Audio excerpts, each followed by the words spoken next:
Right, so the next game we've got XCOM, Enemy Unknown.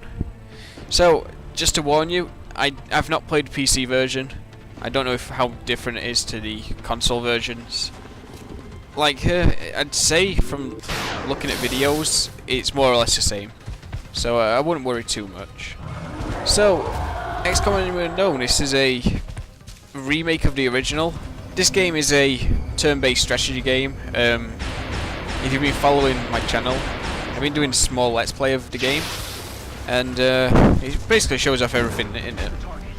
So this game, it's a turn-based strategy game. It's definitely cool to see a game like this again, because the only game that pops up into my mind since the original XCOM would be Advance Wars, which was another turn-based strategy game, and that was on the Game Boy Advance. I can't really think of any others.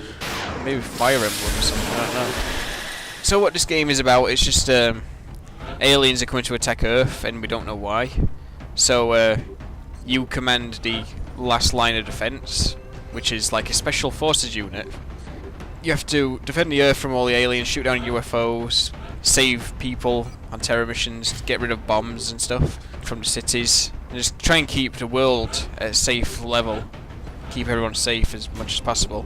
This game is really good. I'm actually really surprised how well it is, how great this game is compared to how I thought it was going to be. Especially with the when the other XCOM was announced in 2010, the first-person shooter one, and everyone was in an uproar about it, and I don't blame them. It was just, what the hell have you done to this series? But I'm glad they made this remake. This remake is solid. It's really top-notch. It's just, I can't say enough about this game. It's just great. They've kept in a lot of the stuff that's made the original unique and cool to play, such as the customization of your characters and your soldiers. You know, being able to name them whoever you want to, after characters in movies, after people you know.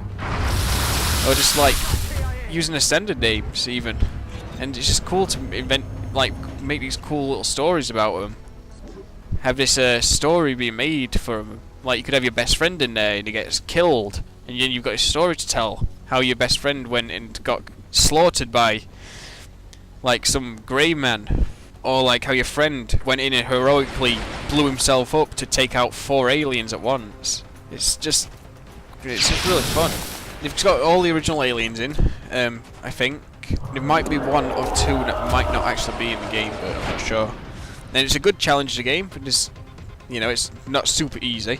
I mean, I played through it 5 times. I've only beat it twice, because you can. This is one of those games where you can spend like 10 hours, 20 hours, 30 hours playing the game, and then still fail the game and have to start again.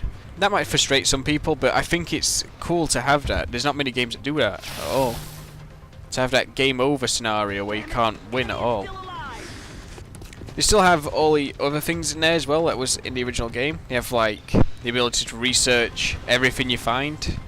The aliens, the autopsying them and capturing them. Building all your new weapons, going through all the different stages of weaponry and armor and stuff, and also being able to defend like countries using the interceptors, shooting down UFOs and going exploring the crash sites. They've really done well to make this remake as faithful as it is. There's 1 or 2 things that is just get at me on this game though. I mean, they're not bad things, but it's just things that should have been there, I think. Like, in the original, you could have at one point, you'd start off with about 8 soldiers. You could probably carry 12 in your Sky Ranger. But by the end of the game, you could probably have maybe 22 soldiers, 24 soldiers. With like the best ship that you can carry all your soldiers in. And you could just go in and unleash death on everything. And it'd be so cool to command this huge army individually. But on this game, you can only have up to 6 soldiers at once, and I think they should have bumped it up to about 10 or 12 maybe. But, you know, obviously not at the start of the game, but you build your way up to get that amount. I think that would have been cool, but It's not anything bad. It works well as a six-man team game. Like, it just really works with 6 people. Another thing I don't like about this game, at times, is it's still a good game. Bear in mind that I really like this game. But one thing that annoys me is you can't send interceptors from other countries to go and deal with them in like other parts of the world. So you can't send an interceptor to shoot down a UFO in South Africa, say. But you can't send it from Europe to South Africa to deal with it. You have to use one that's in South Africa, and it's just... that's something that annoys me in the game. Especially like if your first interceptor does tons of damage and it's not able to finish the job, you can't send a second one from another country over to it. And that really annoys me. But overall, I can't really see many other problems in the game. The online is pretty cool. I hope they expand on the online feature, which is it allows you to make a squad in a points limit. You get like 10,000 points in a ranked match, or unlimited in player matches. And you can make a squad of humans and aliens. It's really cool. You just pit them against each other. You get some really cool fights. The maps are really good. But anyway, I really love this game. I think if I had to rate it out of 10, I'd give it a 9 out of 10. For it's almost like bang on.